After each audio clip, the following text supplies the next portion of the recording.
আবৃত্তি করছি বৃষ্টির ছড়া। লিখেছেন কবি ফরুক আহমদ। বৃষ্টি এলো কাশ বনে, জাগলো সারা ঘাস বনে।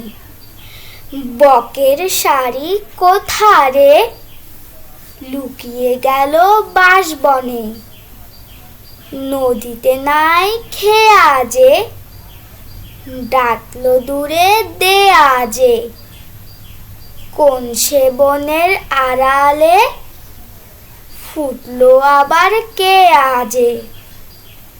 গায়ের নামটি হাটখোলা, বৃষ্টি বাদল দেয় দোলা। রাখাল ছেলে মেঘ দেখে, যায় দাঁড়িয়ে পথ ভোলা। মেঘের আদার মন টানে, যায় সে ছুটে কোনখানে। আউশ ধানের মাঠ ছেড়ে, আমন ধানের দেশ পানে। ধন্যবাদ।